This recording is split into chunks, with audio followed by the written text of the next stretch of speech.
Good morning, good afternoon, and good night, and welcome to the Amateur Otaku Podcast. And devote your hearts as we talk Attack on Titan.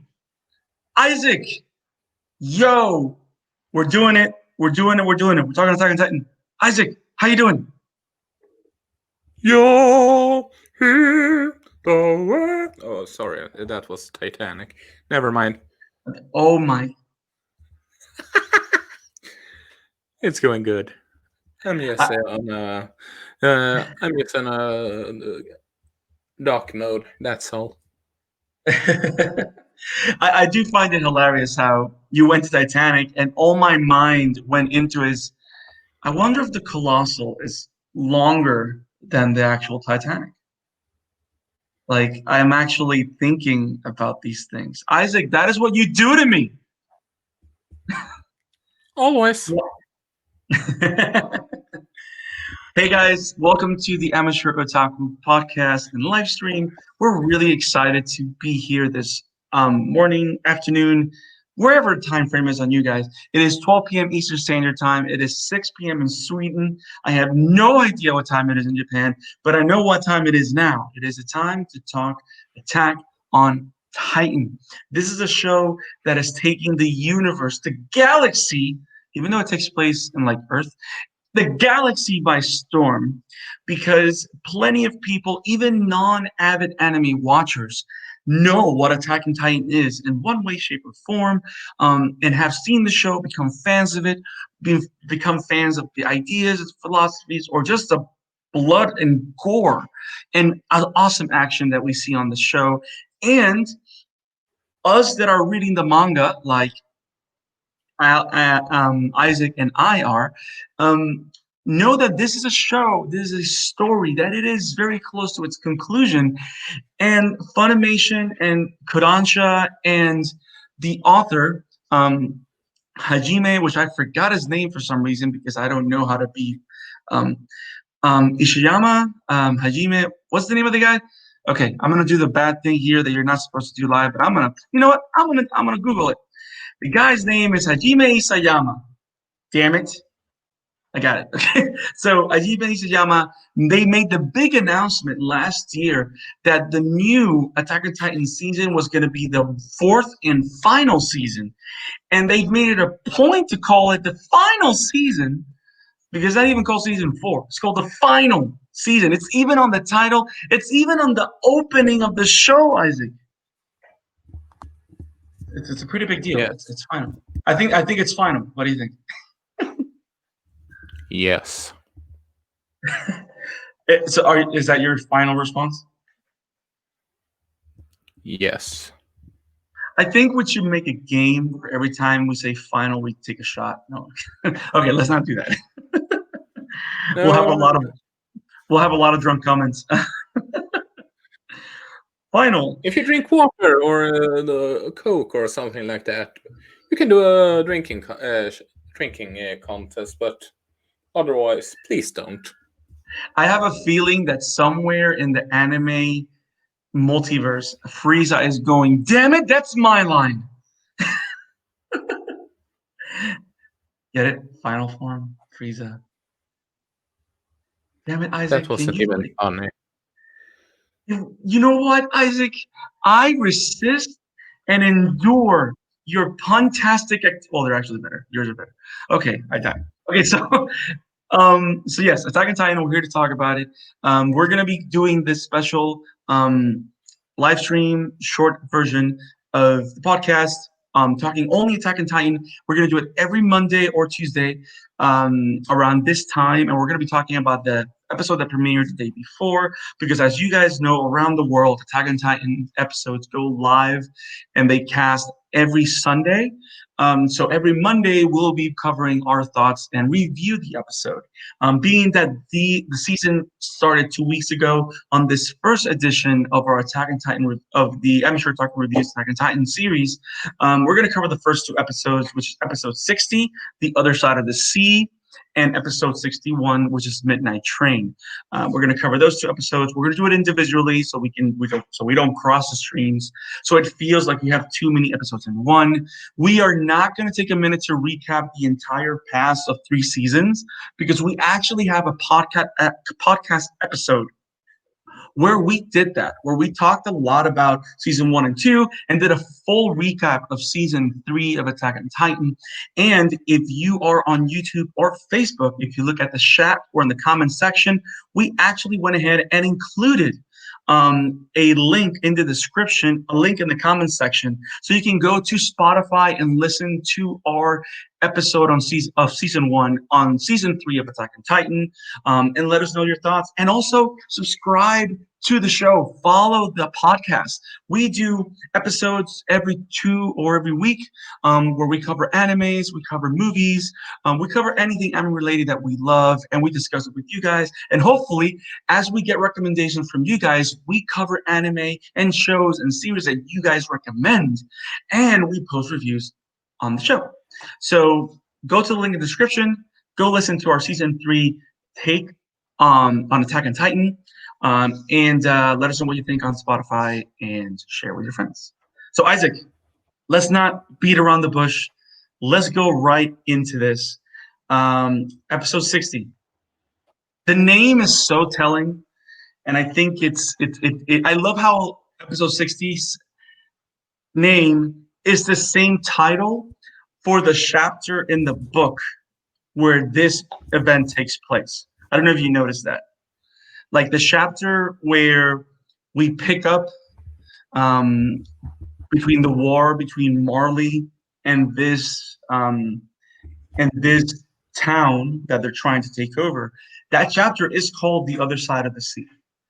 Of course, this episode picks up right where season 3 left off, which is where all the kids that were once lived within the walls of Shiganshima are now in the outside, in a Titanless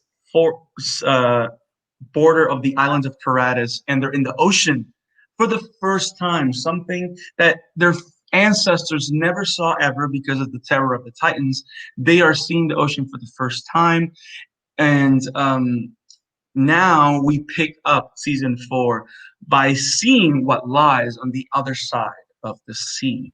Isaac, I know that you, like me, have read the book, so we're going to be very careful not to go way far ahead or spoil anything. We're going to spoil all that has to do with the episodes and probably the past seasons.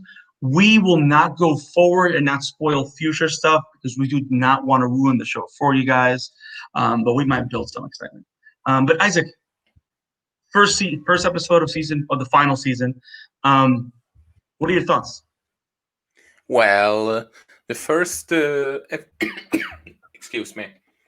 The first episode is pretty much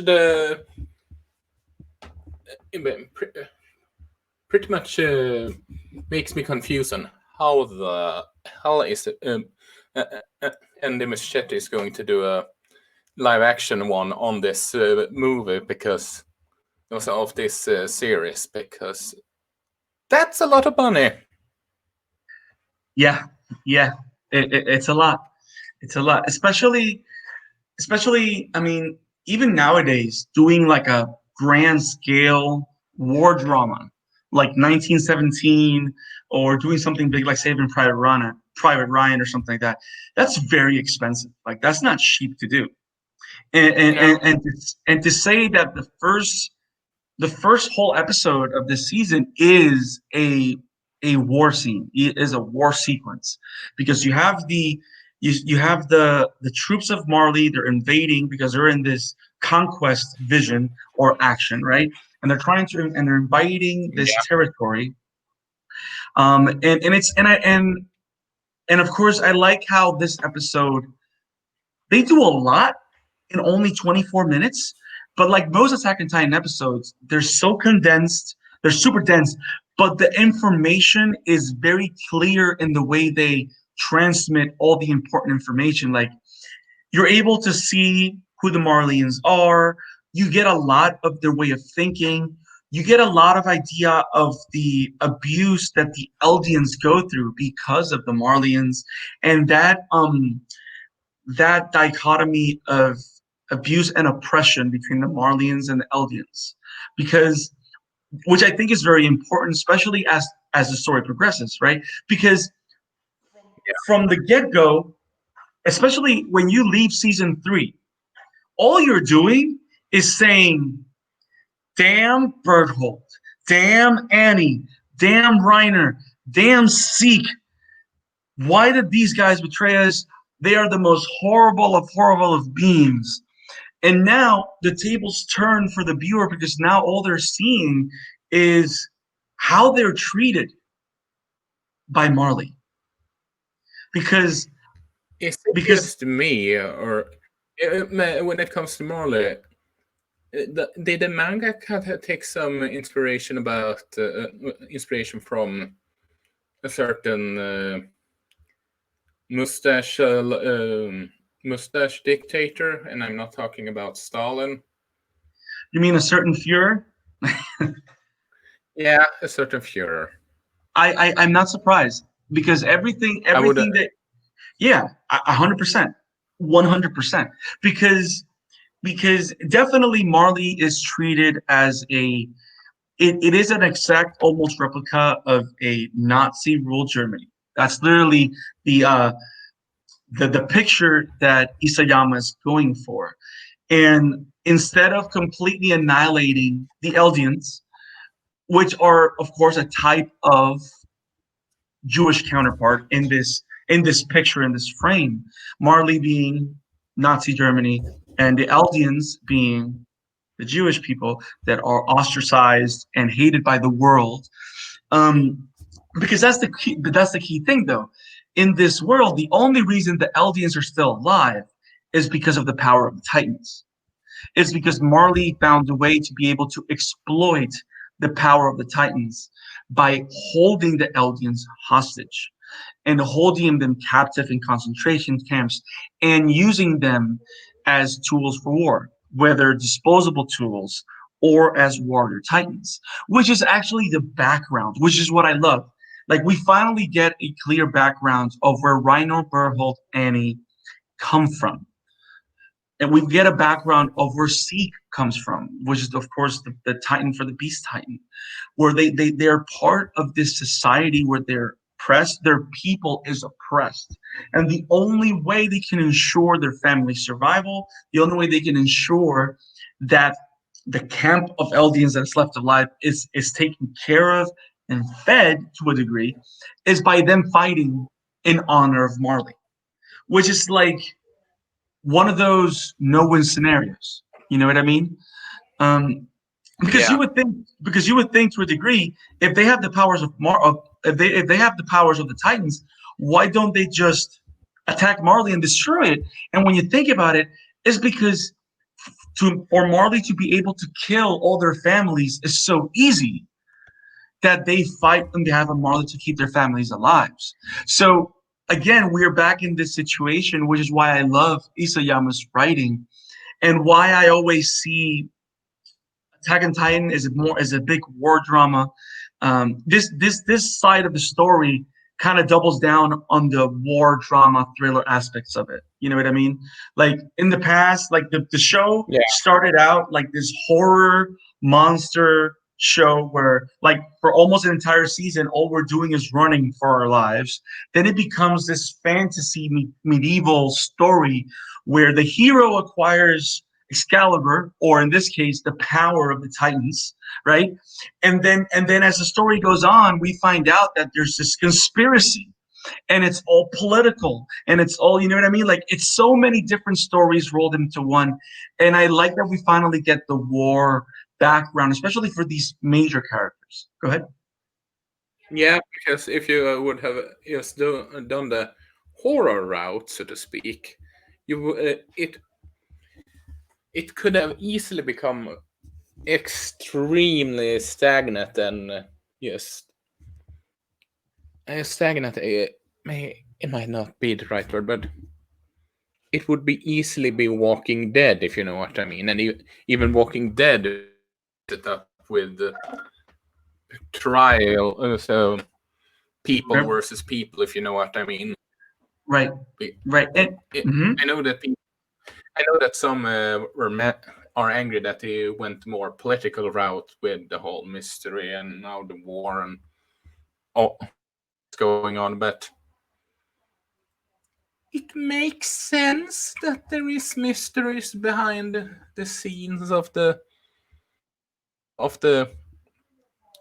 Titans, especially when you can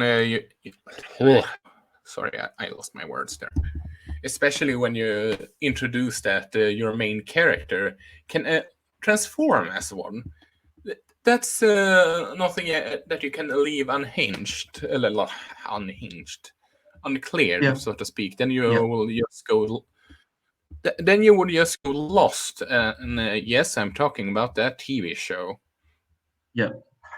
Yes. And there's a lot here. Like this particular episode is also very good because apart from showing the relationships between the Marleyans and the Eldians and how Eldians are treated like garbage and like inhuman, and how like the only Eldians that have some measure of respect or say in how their lives are used are the ones that choose to to be trained to become these warriors. And this is a very particular thing, even though it's portrayed or is presented by the Marleyans like this honor, and it comes with so many political and interesting benefits because one of the things that you see is that and this is more, I'm going to save this for episode two, because in episode two you kind of see all these things that I wanted to say. But they're the only ones that actually have like an actual conversation with generals. All these that are like the new characters, Falco and Gabby and Udo, which are the candidates to become the new warrior titans. And the warrior titans are those because as a very brief recap, um, in the mythology of Attack on Titan, you have Ymir, which is the founder or the first Titan, and she divided the power of the Titans into 9 warrior Titans. So you have a total of 9. You have the Attack Titan, the Founding Titan, the Jaw Titan, the Cart Titans, the Warhammer Titan, the Colossal Titan, the Beast Titan, the Female Titan, and the Armored Titan. As we know, Eren holds within him the Attack Titan and the Founding Titan. Annie has the Female Titan. Armin, at the end of season 3, acquired the Colossal Titan. Reiner still has the Armored Titan. We saw on this episode who is the new inheritor of the Jaw Titan, which leads us to believe, oh no, that's what happened with Ymir. Because as we know from season 2, Ymir was captured by, or gave herself to Reiner and Berthold to save the queen of Eldia, which I forgot her name. What was her name, Isaac?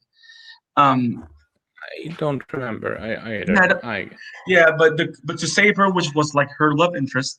So we see that Galliard acquired the Jaw Titan. We know that Peak has the Cart Titan, and of course Zeke is the one and only Beast Titan. But we see all these characters come back in this war scene. We see how how Marley's military strategy hinges on the use of the Titans, but also the brilliant thing of this show is not only do they show the might of the Titans and how Marley uses them in battle, but they're showing how humanity is progressing and developing anti-Titan warfare, which is super interesting, and it kind of sets the tone of where the show is going. Does that make sense? It kind of sets a pace of how the world looks like.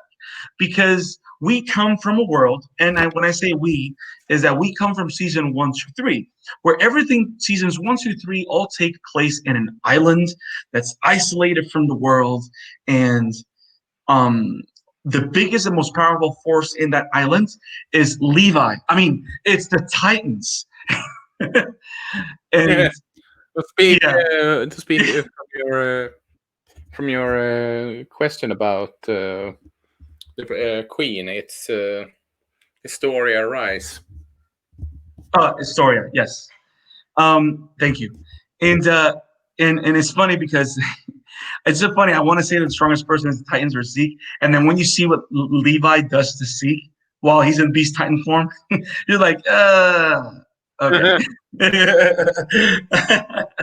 yes, Yeah. but now, as we go into the other side of the sea, we see that the powers the power scale is different. Now we have to take in consideration weaponry and these countries that know of the Titans and the threat that the Titans pose, and how Marley has like this monopoly of Titans, and how the whole world has to go against Marley to survive, because Marley, just like Nazi Germany back in the day, is trying to conquer the world for the Fuhrer, for the Third Reich and all that. Marley's doing their version, even though of course you don't see like all the racist and superiority undertones that you would see like in examples of Nazi and film, stuff like that. You do see that they're trying to conquer the world to extend their power, and they're doing it by exploiting the Eldians and the power of Titans. It is a great action-packed episode. The way that I love that they went with a more animation style for all the Titans, that they kind of like they decided they're not going heads on CG. Like when they get like, I think it was season 2 or season 3 in some occasions, that most of the Titans were like 90% CG, especially Colossal, and looked horrible. You know what I mean? That we talked about this last season. So I like that this season they're actually decided to go full-blown high-end animation as opposed to more CG style Titans, because they do look a lot better. Now, of course, one of the greatest things of this episode is Gabby. What a great introduction to one of the more important episodes of one of the more important characters of this last chapter of story. Isn't it awesome that they captured this panel for panel just like it is in the comic book and the manga? Yeah. I remember I read this months ago, and Gabby's such a powerful character. She's a good character. How she's and how she is the possible new candidate to inherit the Armored Titan, and I like how also, by introducing these young candidates, you actually are reminded of the fact that a warrior titan's lifespan is limited because he has inherited the power of the titans, and how all of these, because it's been, I think they said it's been almost 4 years since the island of Paratus. So there's like a 4 year.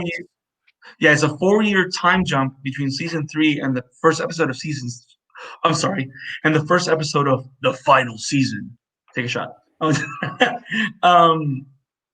But it's awesome how they raise the stakes for the characters that we know and love, like, or that we know already, like Reiner.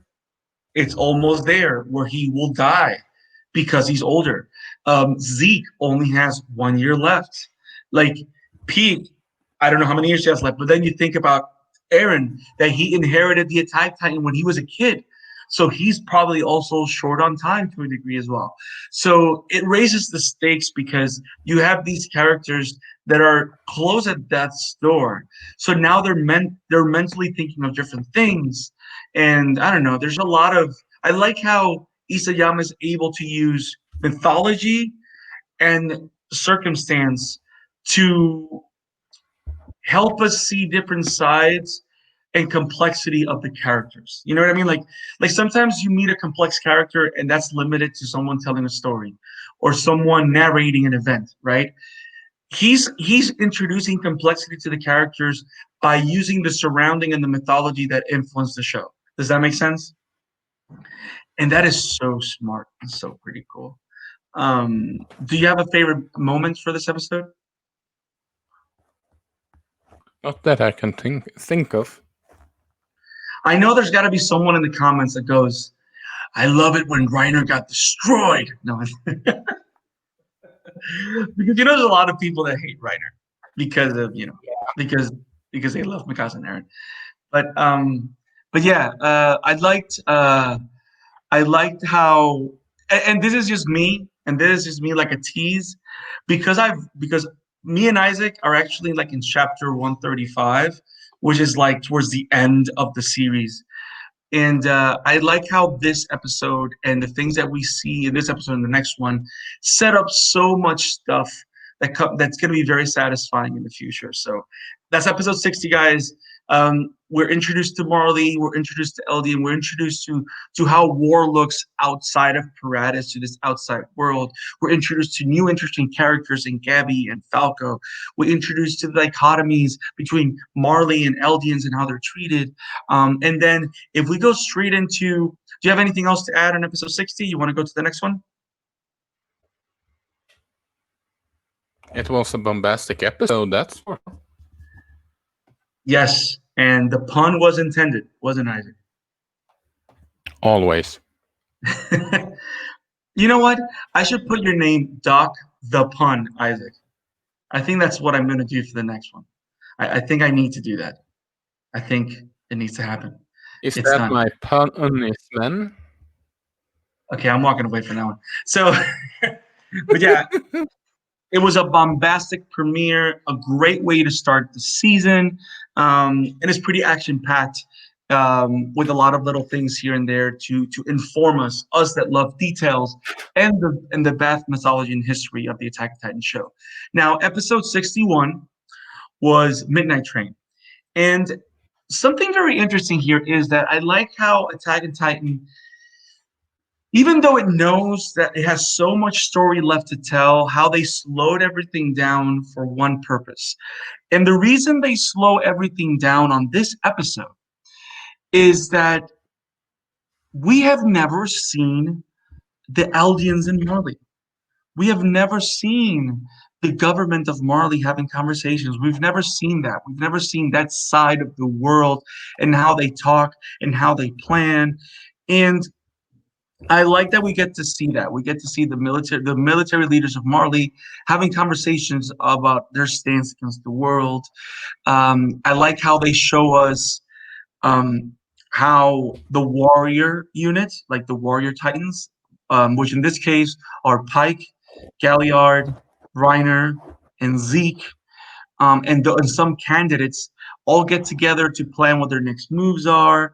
But of course, because of the way the military is set up, they're all having conversations, but all the military Marlians are listening into their conversations because you can't get away with Big Brother. But the best thing about this episode is how you get a glimpse of what Eldian life looks like in Marley.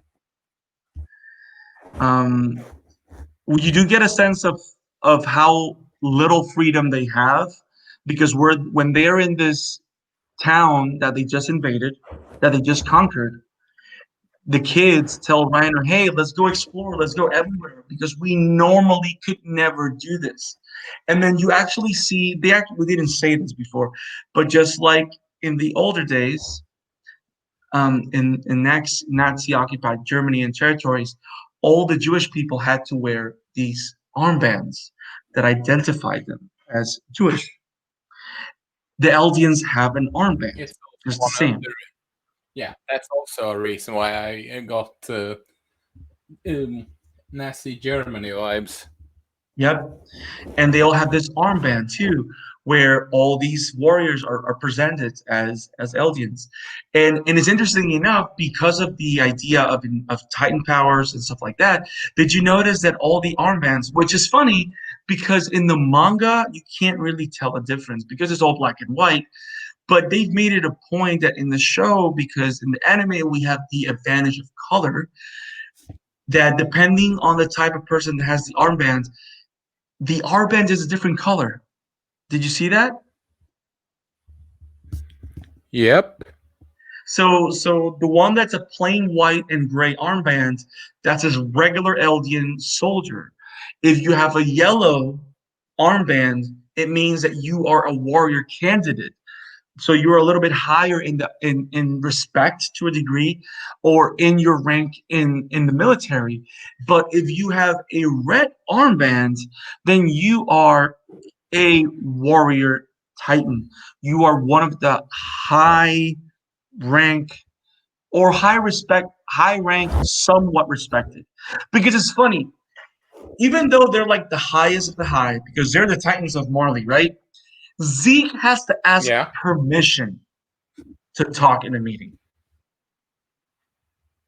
So you can definitely see the divide where there's like they don't see him as an equal, and they never will. And Zeke knows that he knows he's not an equal on that table, so he asks for permission before he says anything. Um, but those distinctions are very interesting, and also, which is what I wanted to hold off to this episode. There's a scene in this episode where um Reiner, because apparently Reiner and Gabby are related. They're like cousins, right? Yeah. So they're all having a meeting. They're sitting at a table and they're all having food as a family. Did you notice that Reiner's mom has a red armband? Yep. So it makes you I think know. that it makes you think that the families of the Warrior Titans are given prestige, are given a better house, better economy, a better livelihood. So it's like how else do you manipulate someone than to say, hey, we're going to take care of your family if you become this warrior. If you decide to limit your life to another 13 years because you have the Titan power. I mean, what kid living in a horrible situation wouldn't want to help their family out? You know what I mean? It's horrible, but it tells you how dark and bad Marley is. Like it's serious, you know. Um, and to think that there were people in this world that were just like that, and some places in the world are still like that, which is crazy. Um, but I like that we're able to get all these different perspectives of society, and we kind of get a better idea of why Reiner did the unspeakable things that he did in Paradis. It wasn't just about him; it was about his family and how his actions protect his family and the family of those that went with him.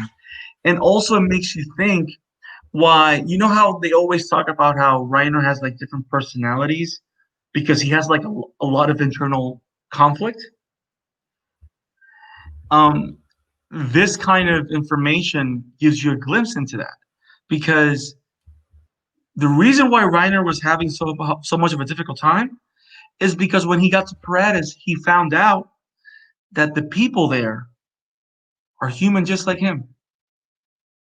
They're not these devils. They're not these, this propaganda, this Marleyan propaganda of Paradis, of Eldians.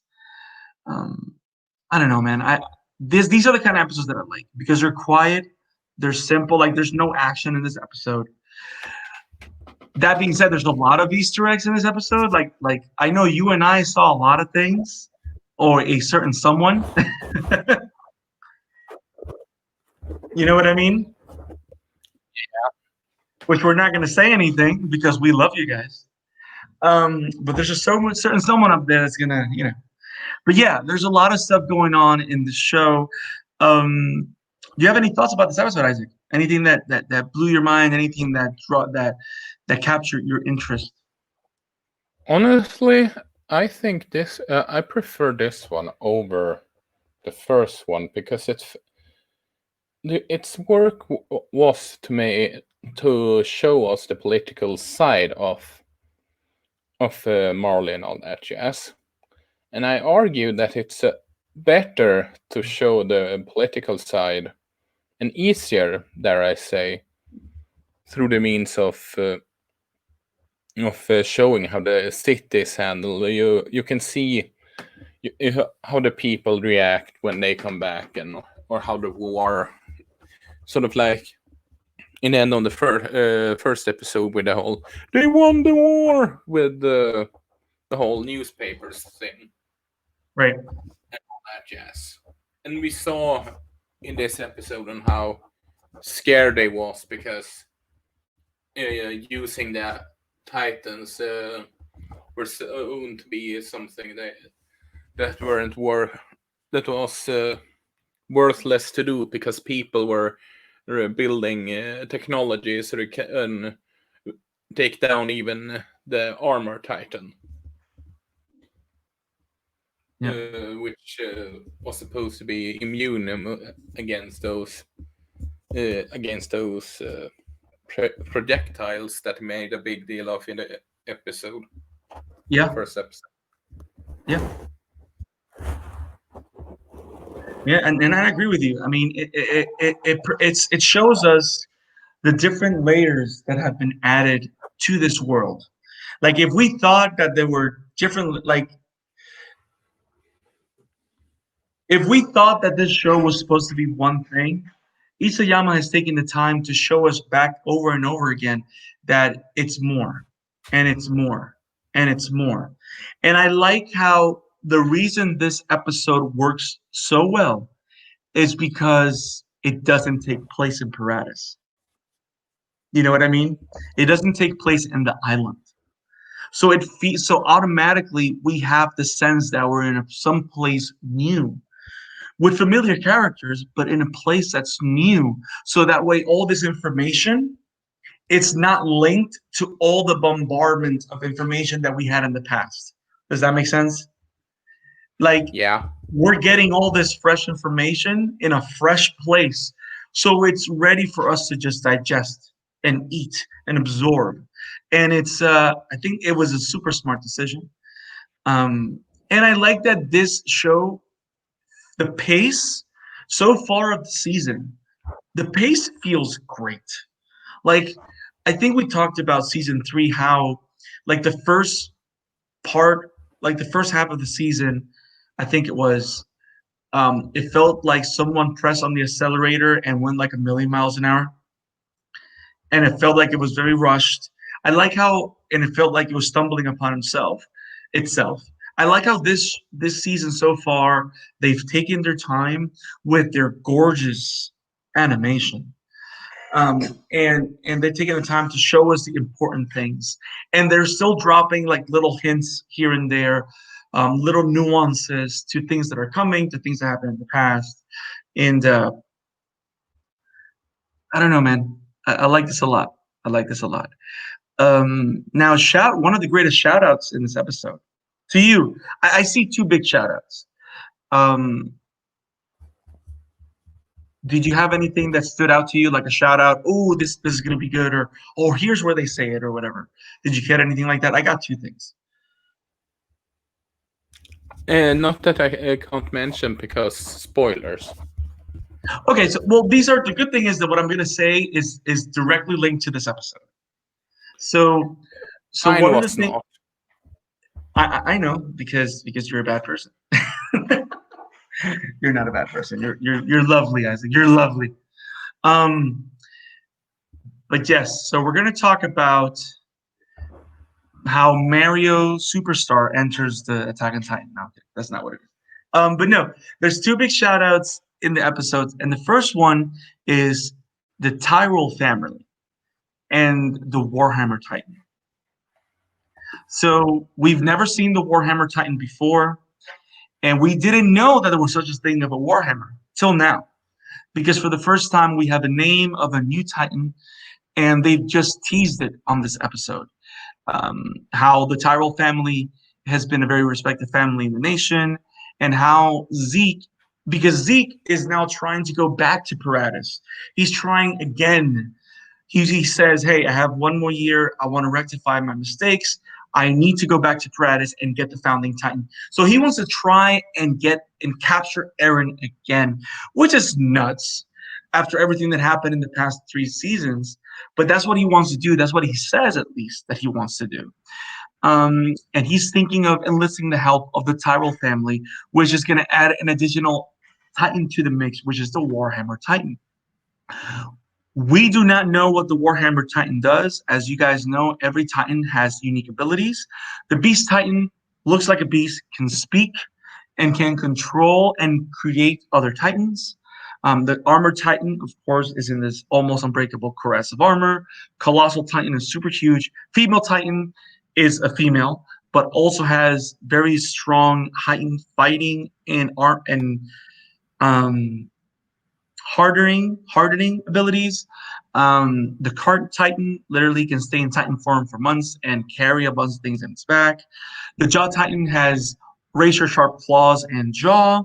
And the Attack Titan gets stronger as it gets angrier in the midst of battle and is super athletic, which is the one that Eren has. The Founding Titan has the Coordinate, which means that the Founding Titan has the ability to control other Titans, at least other pure Titans. But we've never seen the Warhammer Titan, and it was finally announced in this episode. So we're really excited to know that there's another Titan coming along very soon.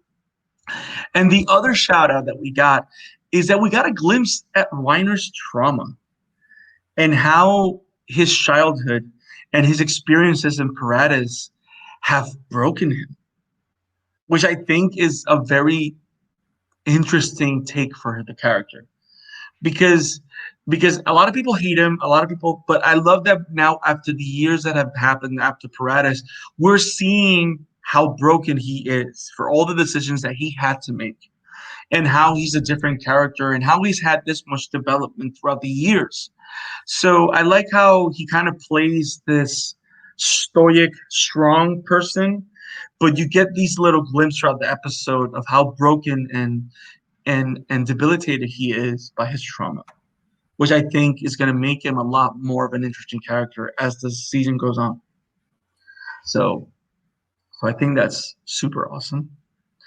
I like how, did you find out that to a degree, this episode was the first episode where they officially said, to a degree, that Zeke was Grisha's son?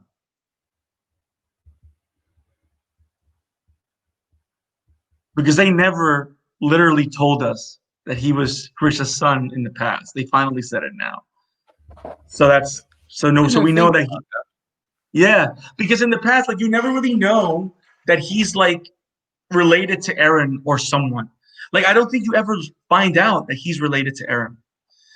Like, right now we just heard that I'm Grisha's former son. And it's like, what? You know what I mean? Like, I think they didn't do a good job to make that perfectly clear in the season 3, and now they kind of made it a little clear. Hopefully, they make it even more clear as the story develops. I really like that they gave us a little glimpse of Ymir when they were talking about. So I'm glad that he does that a lot. Like, because I know in season 2 they did that a lot, especially with Ymir's storyline, where they took chapters that happened 10 chapters later and then mushed it into this episode just because it was backstory. So they did a good job of condensing that story and showing us what happened to Ymir. I like how they're going out of their way to not leave any loose ends. And I think it's really hard to do, but I'm glad that they're doing that. But I can't wait, man. There's a lot of great stuff coming up. At the end of the first episode, we see a glimpse of Jean, right? All grown up. Yeah. At the end of this episode, we don't see anything particular. But there's a lot of things going on. Now, did you see? Now, one of the things that was tragic that I found it very interesting, and I think it's the last thing I want to talk about, and not to end in a sour note, but it kind of opens our eyes to how horrible life in Marley has to be. Did you saw the glimpse of when a Eldian survived, where an Eldian soldier that was hurt in the war commits suicide? Yeah. That was like, yeah, it was like, oh my God. And then it makes you think why he would do that. But then it makes you also think that in a world where you're treated as a tool of war and you're not treating humanly, if the people that use me for war can't use me anymore because I've been injured or disfigured because of war, do I have use for them? Do I want to live a life where I have no use for my oppressors? And that's horrible. But it gives you a glimpse of not only it doesn't only give you a glimpse of how horrible life is for Eldians, but also gives you a glimpse of how normal these circumstances are for them. Because did you notice that it happens in the background? Like there's no color. It's like a blank picture, a black and white picture. He throws himself, and you don't see the body, but you have this scene of Gabby and Reiner walking right along, and then you see a crowd of people, and you can hear the voices. Oh, this was horrible, whatever. But Reiner and Gabby just keep walking. Like this kind of suicide or this kind of situation is normal. Like, you get this sense of normalcy for them. And I'm like, And I- get hard on go- after a while, or what do you say? no, go ahead. Yeah, I was trying to find the wording, but I was thinking you get hard on the more you watch / hear it, I suppose. You do. So it makes you think of how this has been a normal occurrence in their life in Marley. Like they lived or live in horrible circumstances. Yeah. Then again, the soldiers that was rescuing the people from the concentration camp, it said that they saw how the people were treated there, and some soldiers downright puked or of the sight of what they were seeing. Yeah. And they were trained soldiers, so hmm and it's horrible. I mean, all this is horrible, and even though it's horrible to see, it also shows how Isayama is trying to tell us that everyone makes a choice for a reason. And isn't this the perfect Christmas anime? I oh my mean, God, it's the timing of this release is just perfect. you need to stop. You need to stop right now. But yeah, like I like how everything around him, like he's trying to let you know people make choices for different reasons, and we cannot judge them for the choices that they make. They have a reason for the choice that they're making, and it's going to be horrible. And like I feel that Isayama wants us to understand that there's a reason behind every choice. He wants us to understand that nobody's just making choices out of a bowl of a fish bowl of options. You know what I mean? Like Yeah, everybody is driven by something in life, and you can't really judge anybody, but like, and I like how he doesn't try to judge. Like that's the best thing about this writer. Like he's not trying to judge anybody's position. He just wants you to know this is why this person did this. This is why they made this decision. You choose what you think is right or wrong. Which and personally now, if you guys are not reading the manga, I strongly recommend it because that really plays really strongly as the story and as everything progresses. So I don't know, Isayama is so talented and the writing is so awesome and this anime is amazing and I'm really happy that it's back. Is there anything else you want to say, Isaac? Anything else you want to add about this episode before we wrap up? I need to fix the Christmas tree soon. What does that have to... Oh my God. Do you imagine? You can actually, you know what? You know what my Christmas tree is gonna be? I'm gonna buy an inflatable of Colossal Titan, and I'm just gonna blow it up in my living room and put a star on top of it. That's gonna be my. That sounds good. In all seriousness, no, you pretty much taken the word out of my mouth.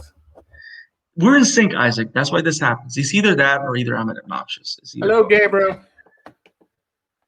Hey, my brother, what's up, man?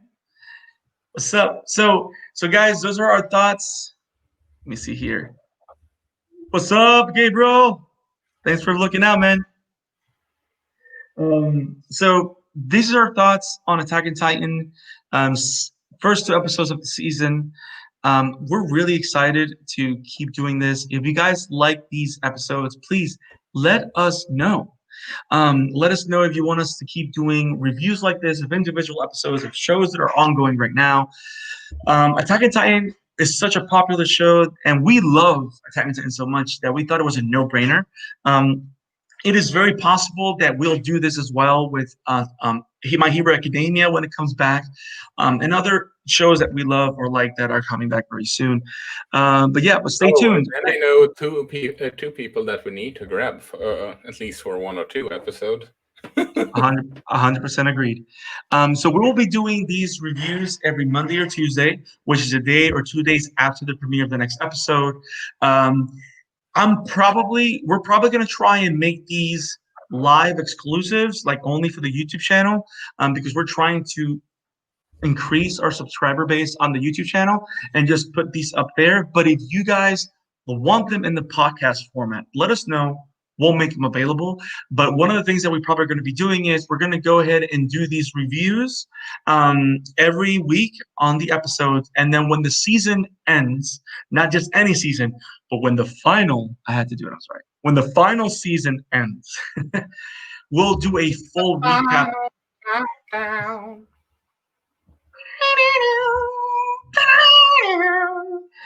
There's a Colossal Titan playing drums somewhere.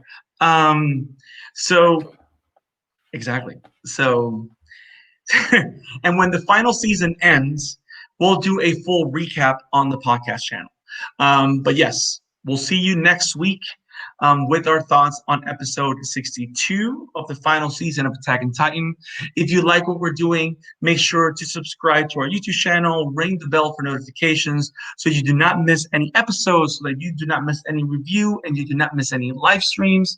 Follow us on Spotify. Our podcast is available on Spotify, Google Podcasts, Radio Public, Stitcher, and Apple Podcasts.